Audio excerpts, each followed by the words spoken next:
इस वक्त हम खड़े हैं रेवाड़ी के कुतुबपुर में और उस हवेली के अंदर जिसे हेमचंद्र विक्रमादित्य की हवेली कहा जाता है। उनका इतिहास सभी जानते होंगे, लेकिन इस हवेली के बारे में बहुत कम लोग जानते होंगे कि इस हवेली का इतिहास क्या है और रेवाड़ी से उनका क्या जुड़ाव रहा है। सुधीर भार्गव जी हमारे साथ में हैं, जो पूरा रखरखाव इस हवेली का कराए हुए हैं और अभी हाल में ही उन्होंने मुख्यमंत्री के नाम एक ज्ञापन भी सौंपा है कि इस जगह को म्यूजियम बनाया जाए ताकि युवा पीढ़ी रेवाड़ी का इतिहास जान सके और हेमचंद विक्रमादित्य के बारे में जान सके। सर, पहले तो हवेली का इतिहास की बात करें हम, क्या इतिहास है? ये जो हवेली है ये तकरीबन 1000 साल पुरानी है और इसमें धूसर ब्राह्मण जो धोसी पहाड़ से आए थे उन्होंने ये एक रावला बनाया था जिसमें 20-25 हवेलियां थी। और जो फर्स्ट फ्लोर पे जो एक्सटेंशन है वो वेस्टर्न सिविलाइज आर्किटेक्चर में है।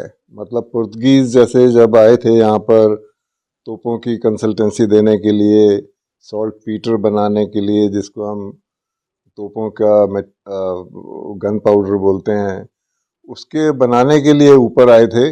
और ऊपर देख सकते हैं कि यूरोपियन आर्किटेक्चर से कमरे बने हुए हैं जो ग्राउंड फ्लोर के से बिल्कुल भिन्न है। ग्राउंड फ्लोर पे जो कमरे वगैरह बने हुए हैं ये सारे वास्तु के हिसाब से बने हुए हैं, हिंदू रीति रिवाजों के हिसाब से यहाँ जो रहते थे। और ऊपर का जो है वो वेस्टर्न आर्किटेक्चर में बना हुआ है। पुरानी कुछ फोटोग्राफ्स भी आपने यहाँ लगाई हुई है, दर्शाई हुई है। जैसे इधर ही हम बात करें, पुरनदास जी उनके फादर थे।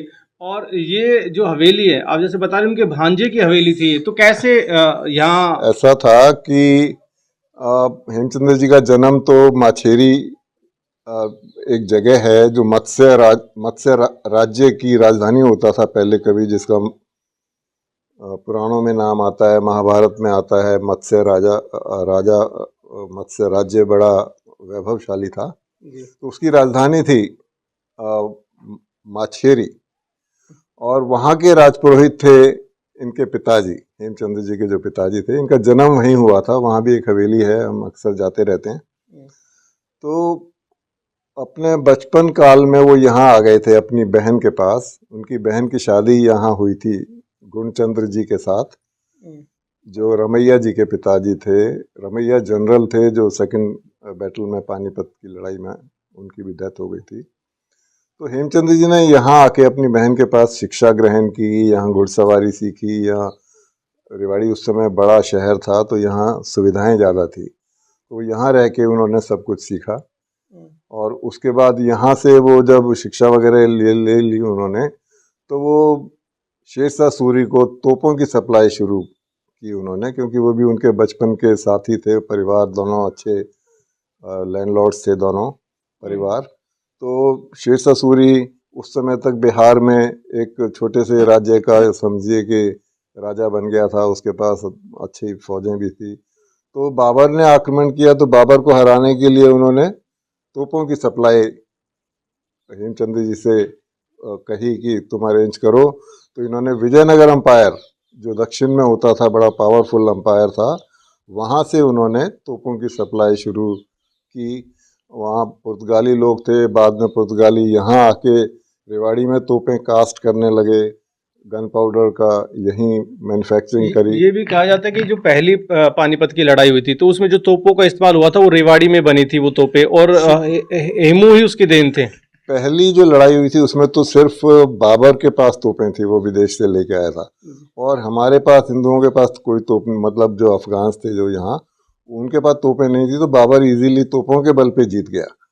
पर पानीपत की दूसरी लड़ाई में हेमचंद्र जी के पास एक अच्छा तोपों का भंडार था और बड़ी अच्छी तोपें थी। उनको बड़ा गर्व था कि उन्होंने एक ऐसी तोपों की आर्टिलरी पूरी डेवलप की है, और वो बड़े कॉन्फिडेंट थे।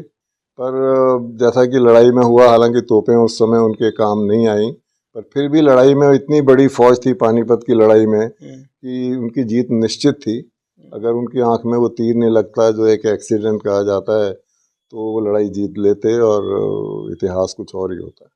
अलग अलग समय पे जैसे आप बता रहे थे कि सरकारों से भी अलग अलग समय मिलते रहे आप। पानीपत में जैसे बता रहे हैं उनके नाम से एक पूरा जगह वहाँ बनाई हुई है पानीपत में उनकी समाधि है, सौदापुर गांव है, जहां पर बाबर का भी कैंप रहा था और अकबर का भी दूसरी लड़ाई में कैंप था। तो जब हेमचंद्र जी की डेथ तो उनकी लड़ाई में ही हो गई थी, उनके हाथी से उनको फिर उतार के जब अकबर के सामने ले गए वो, तो हालांकि डेथ हो चुकी थी पर फिर भी उन्होंने गला काट दिया। तो वो जहाँ गला काटा था वहाँ पर उनकी समाधि बना दी थी बाद में अफगान्स ने, जो उनके सपोर्टर थे।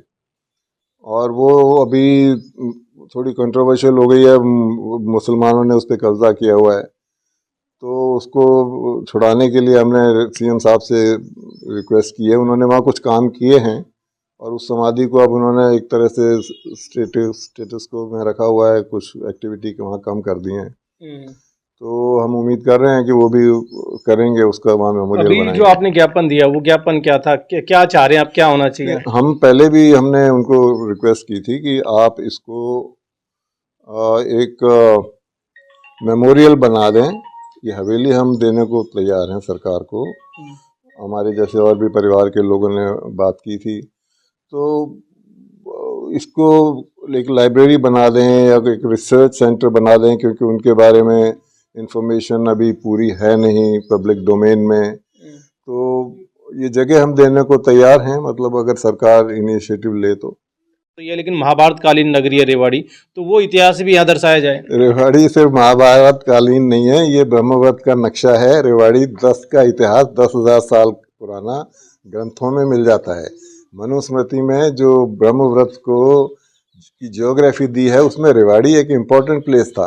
रेवाड़ी के लोगों ने तो वेदों और उपनिषदों को लिखने में जो ऋषि मुनियों के नाम हैं उनके आश्रम भी मैंने खोजे हैं। एक्चुअली वो मेरा आजकल रिसर्च का मेन विषय है, ब्रह्मव्रत और किस प्रकार वेद और उपनिषद कहाँ कहाँ लिखे गए। तो रेवाड़ी का इतिहास तो 10,000 साल का है। आपने बिल्कुल ठीक कहा कि कहीं ऐसा एक जगह नहीं मिलती है।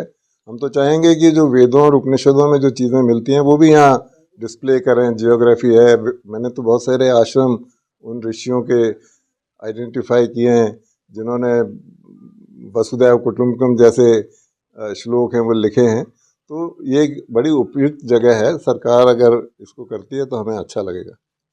एक अलग अलग किताबें हालांकि लिखी गई है, जब आप बता रहे हो कि अलग अलग समय पे अलग अलग लोगों ने किताबें लिखी है। अभी फिल्म की भी कोई जिक्र था कि फिल्म भी बनाने के लिए अभी कुछ लोग आए थे, तो क्या किताबें अब लिखने लगे हैं? एक्चुअली शुरू में तो जितना मटेरियल था वो सब वेस्टर्न किताबों में था, क्योंकि जो मुग़ल राइटर्स थे, अबुल फजल से कहें चाहे और नियामतुल्ला वगैरह, उन्होंने कोई ज़्यादा ढंग से नहीं लिखा उनका इतिहास, एक नेगेटिव पॉइंट ऑफ व्यू से लिखा। पर विदेशियों ने, यूरोपियन जो उस समय के ऑथर्स थे, उन्होंने काफ़ी अच्छे ढंग से उनकी बहादुरी की तारीफ़ की, उनके एडमिनिस्ट्रेटिव स्किल्स की, किस तरह एक बड़े टफ समय में उन्होंने काम किया। तो अब धीरे धीरे हमने इकट्ठा किया है और एक हमने ब्रोशर बनाया। सबसे पहले मैंने बनाया था 15 साल पहले, जहाँ कहीं से इंफॉर्मेशन मिली उसको हमने एक जगह कंपाइल करके और एक ब्रोशर बनाया, और उस ब्रोशर में उनकी पूरी जीवनी दी हमने, और वो पूरी ऑथेंटिक है, मतलब पूरी हमने जहाँ से भी ऑथेंटिक इन्फॉर्मेशन मिली वो रखी। और उसके बेसिस पे अब काफ़ी लोग अब किताबें वगैरह लिख रहे हैं। महाराष्ट्र से 2 जनों ने लिखी, बिहार से आए थे, एक यूपी गोरखपुर से आए थे प्रोफेसर साहब, कुरुक्षेत्र यूनिवर्सिटी से। बहुत से लोग अब चीज़ें जगह जगह अपना व्यू से चीज़ें ऐड कर रहे हैं। मूवी बनती है तो देखा जाएगा कि एक अभी बॉम्बे से आए थे, वो उन्होंने 2 सीरियल्स में काफ़ी कंपाइल करने में चाणक्य और महाराणा प्रताप के सीरियल से वो एसोसिएट रहे हैं। वो भी आए थे कुछ दिन पहले, 1 महीना पहले। तो वो धोसी भी गए जहाँ पर हेमचंद्र जी का ये कुल का शुरुआत होती है, क्योंकि वो दूसर ब्राह्मण कहलाते हैं हेमचंद्र जी। और वो वहाँ मछेरी भी गए थे, जहाँ उनकी, मैं भी गया था उनके साथ मछेरी, तो मैं भी गया था। और ये हवेली के अलावा वो हम बैठे थे, हमने सारी इन्फॉर्मेशन उनको दी थी। तो वो सीरियल बनाने में है। और एक डॉक्टर त्रिवेदी हैं, एक IAS के हैं, उनकी मदर ने एक बड़ी अच्छी किताब लिखी है, अनोखा आरोही, वो हेमचंद्र जी पे ही है, और वो भी इस हिसाब से है कि उस पर फिल्म बन सकती है हेमचंद्र जी पे। तो कुल मिलाकर ये है कि हेमचंद विक्रमादित्य की ये हवेली है रेवाड़ी के अंदर, और जहाँ तक कि ये सुधीर भार्गव जी ये बता रहे हैं कि अगर सरकार इस जगह को म्यूजियम का दर्जा दे तो उनके बारे में युवा पीढ़ी जान पाएगी। साथ ही जैसा कि रेवाड़ी का जो इतिहास बताया जाता है कि महाभारत कालीन नगरी रेवाड़ी को कहा जाता है, शहीदों की धरती रेवाड़ी को कहा जाता है, तो रेवाड़ी में कोई ऐसा म्यूजियम नहीं है जो रेवाड़ी के इतिहास को बताता हो। इसलिए जरूरी है कि सरकार की तरफ से रेवाड़ी के अंदर एक ऐसा म्यूजियम बनाए जहां रेवाड़ी के इतिहास को युवा पीढ़ी जान पाए। रेवाड़ी से पवन कुमार, न्यूज़ 18।